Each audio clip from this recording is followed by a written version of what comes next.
and good morning. Thanks for tuning in. My name is Gregson and welcome to Shifting Lanes.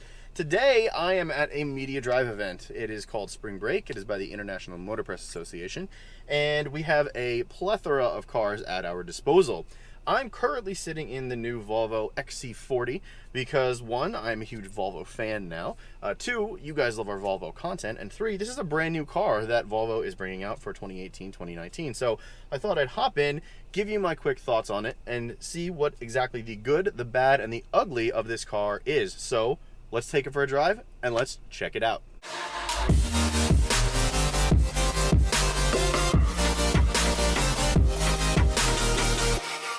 If you're new to the channel, thank you so much for joining in. If you like what you see, please hit the subscribe button, hit the bell icon, and hit all notifications so you know exactly when we publish our videos on our project cars, our reviews, or anything else we do, fun lifestyle event or media drive wise. So let's get right into this car that I'm in because we don't have a ton of time with it. This is the brand new Volvo XC40 and I am sitting in the R-design trim. There are three trims to this car. You'll see T5 all-wheel drive in all three trims here in the US. The European market will get four different trims. So for the US, you have the Momentum, the R-design, and the Inscription. In Europe, you will get a diesel, and that's sort of your base model, if you will. The base model here in the US is the Momentum. I'm currently in the R-design, and the R-design is sort of the mid-range, a little bit sportier option for this car specifically. This has paddle shifters, the other two do not. And then your Inscription is basically your more luxurious model. Quick stats of this car before we set off. Each one of these models has a inline 4-cylinder 2-liter turbo that produces 248 horsepower and 258 pound-feet of torque. The horsepower max is around 5,500 RPM, and your boost kicks in at around 1,800 RPM with max boost in the torque range kicking in at 4,800 RPM.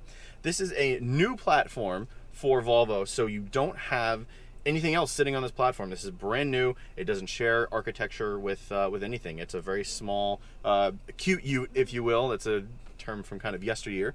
And this is the car you can actually subscribe to. And subscriptions start at around $600 a month. But I believe the Inscription we priced out at the New York Auto Show, it would be around $700 a month. So with all that said, I hope that gave you a quick little intro of this car. Let's get this on the road, let's see how it drives, and let's talk about the good, the bad, and the ugly. We're up in Bear Mountain, New York, so we have a little bit of windy roads in the area. They aren't the greatest, so we'll get a good feel for how this thing rides and how this thing handles as we go along. As we're pulling away, the price of this car, or this cute little SUV, starts at around $35,000, and for a small SUV from a luxury company like Volvo, that's not a bad price. So you're coming in at a very competitive price point on something that you essentially can buy right out of the box. That is something that is kind of a little shocking to me, and I actually would put that in the good column. That's probably my first good of this car, is the price. It's affordable. I was expecting this thing to start probably in between 40 and 45,000, given that it is going up against the likes of the BMW X1 and things like that. So it's very interesting to see that it's starting around 35. Now, putting some extras in this, you're going to get up there in price, obviously, but as it stands right now, this is a pretty good package out of the box. More good things, this is a new platform for Volvo, so a lot of other things could be based on this platform. The small offerings from Volvo haven't really been there in the last few years, so it'll be interesting to see if they make a car out of this platform. The S40 hasn't really been in the lineup for the last few years, and Volvo small cars have just been generally sort of fun to drive. So I'm really interested to see if they use this as a future platform for more cars in to come, which I think that they absolutely should do. MPG in this is very competitive. It's around 23-24 city and 31-32 on the highway. And when you compare that to the BMW X1, I think the Mercedes GLK, that's right in the exact same range. So you're getting a good competitive car exactly where you need it as far as commuter sense is concerned. The ride quality in this thing is very, very good. I'm really impressed with how this thing is handling these small bumps and even large potholes that are around here. I think this thing is definitely taking everything quite nicely. The brakes are excellent. They grab really nice. And as I turn around, the turning circle is pretty good. So the other good thing is how quick this thing is. So there's nobody around. Let's do a quick stop and let's put the hammer down.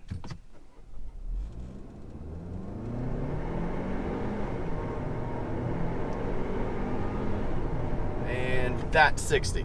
So this thing moves. Like I said, 248 horsepower, 258 pound-feet of torque. It's an inline 4-cylinder, and it goes. I mean, the 0 to 60 time on this car is about 6 to 6.5 seconds. They say it's listed as 6.2, which is about as fast as a Volkswagen GTI. You know, that's not bad. This thing is properly quick for such a small car and for its class. This thing really does handle well, I have to say, for a little SUV. I've driven a lot of them. If you look at some of our older videos where I tested, you know, they're not this size, they're a little bigger, but the Toyota RAV4, Nissan Rogue, this thing definitely blows those out of the water as far as ride dynamics are concerned, and comfort. These seats are amazing. I feel held really well. They don't they're not unsupportive. They feel very, very nice.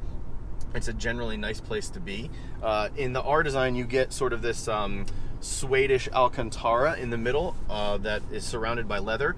In the Momentum and Inscription, you'll get full leather. Something else to talk about is the technology in this car. You get the same 9-inch touchscreen that you get in a lot of other Volvo models, and it is gorgeous. The way it's laid out in here and the way it's laid out across the whole Volvo lineup is really impressive. It's really well integrated. It looks great, and the touch sensor and the capacity of this particular screen is really, really good. And I think it's probably one of the best on the market, at least that I've tested. So you're not going to be disappointed with your tech. It comes standard with nav, standard with a 9-inch screen in the center stack.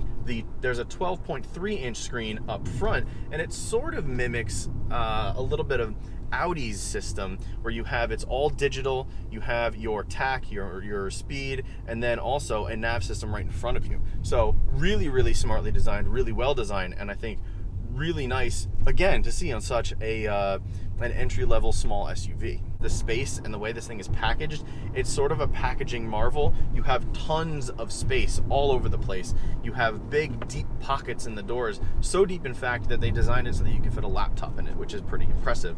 They also have a little hook that you could put on the passenger side of this to hang a bag, a book bag, a purse, anything you'd like. It's not in any of the ones that I'm driving today, but you have that option to just hang something right there instead of having to put it on the seats or in the trunk, which is really kind of a cool thing. There's storage literally everywhere. They took out the front speakers, moved them forward kind of up front, so you would have more space in those doors. There's pockets on pockets on pockets. Underneath the seat here, there is another little drawer where you could put, I don't know, cards if you need to. There are 2 little card slots if you have a parking pass, a gas card, or something that you could kind of just slot those cards or those parking vouchers or whatever you need right in there to have them at the ready. It's an incredibly smartly designed car, and it has a panoramic sunroof. For such a small SUV, that's absolutely ridiculous to have a panoramic sunroof. It's so cool, and I just think that this thing is super, super well packaged, well designed. It's beautiful, and of course it has the little Swedish flags all over the place, so you're getting all of that Swedish kind of fervor and heritage in this. Even though Volvo is owned by a Chinese company named Geely now, Geely's kind of letting them do their own thing design-wise and style-wise, and that is a great thing. So huge kudos to Geely and Volvo for continuing that heritage. Another good about this car is the styling. It actually looks really, really good in here. There's really nice plastics, there's nice leather all over the place, everything is soft touch, and it feels like a very nice place to be. One of my favorite things in this whole car is actually the air vents. When you listen to them, I'm gonna shut up and I'm gonna show you a little clip of me just turning the vents on and off.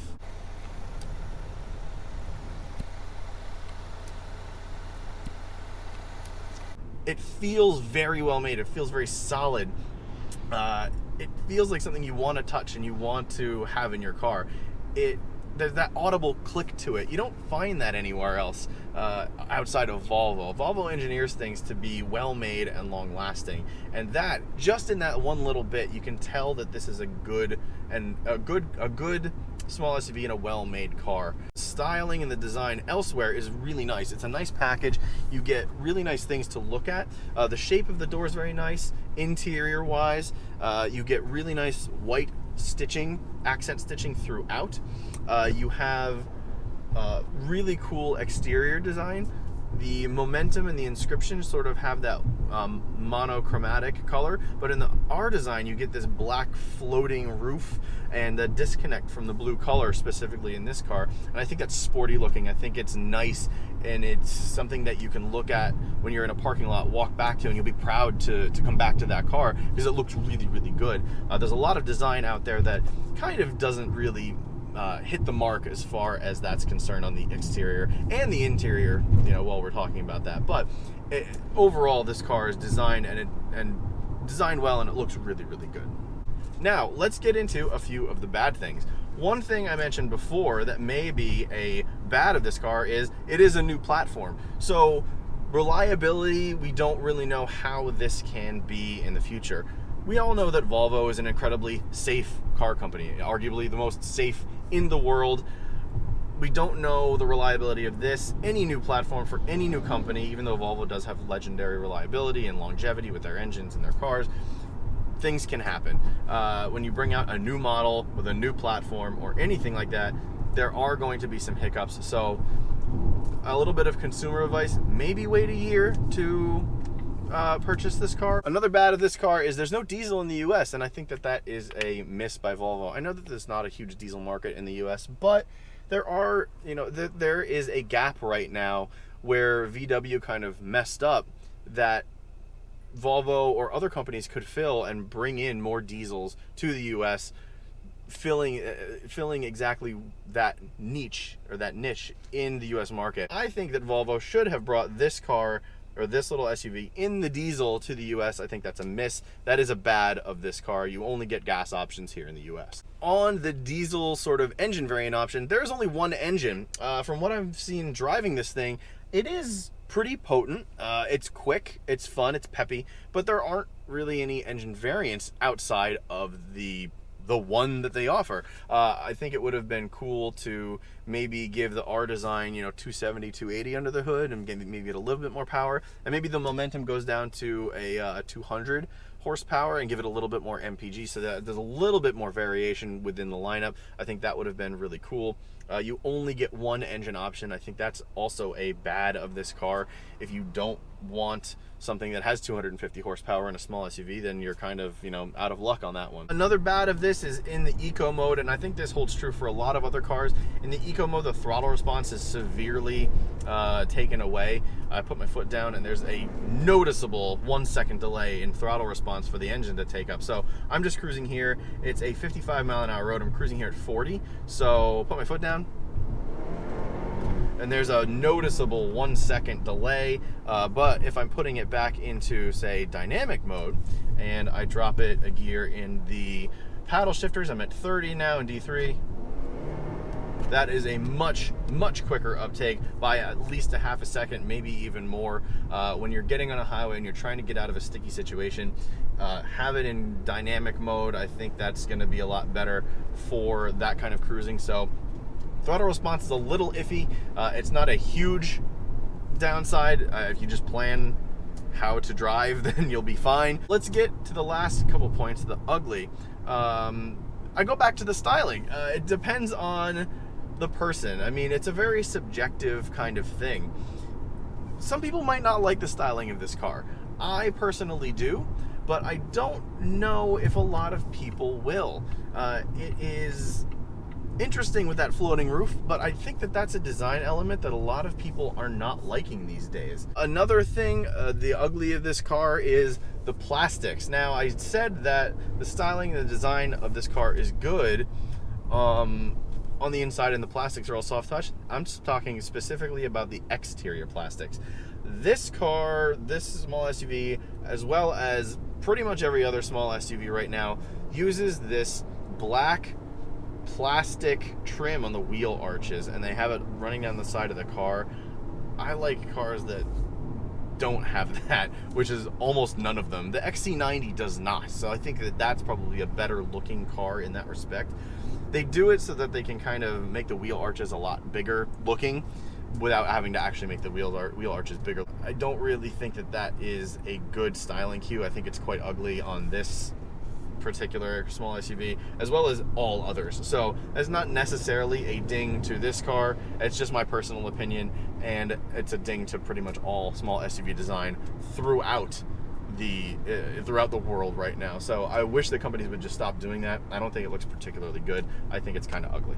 Another thing that's ugly about the XC40 is the wheels on the Momentum that we have here. I have to look it up if they're standard, but they don't look good at all. They're 5 spokes, which, you know, Volvo's famous for 5 spokes, like the Pegasus wheels on the V70Rs, which is what we have, but they don't look good at all on the XC40. The wheels on the R-design look very good. The wheels on the Momentum don't. They're this white, kind of off white cream color, and it's to match the hood on the Momentum. I totally get that, but I just think they're kind of ugly for the wheel design itself. It's this jut out, and then there's an angle within the wheel. I don't know, it doesn't look very good. Overall, this is a capable, well-packaged, excellent little car. I think that if anyone buys this, you're going to be really, really happy.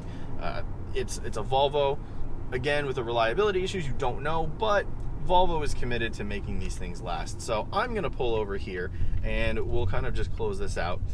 It's a great little car. I think you're gonna be happy if you buy it. It's comfortable, it's roomy, there's great space in the back for people. There's a lot of nuances to this car that I wish I could kind of tell you about. I don't have this for a week like I do with other press cars. This is kind of just a quick drive, good, bad, and ugly. But yeah, hopefully we can get this for a press car, and I can give you a more comprehensive review in the future. But that does it for this quick drive. I'm going to hop back to the parking lot, and I'm going to pick up either a Jaguar or a Kia, either the XF Sportback or the Stinger. So stay tuned for those videos coming soon. With that being said, thank you so much for watching, and I will catch you next time. See ya.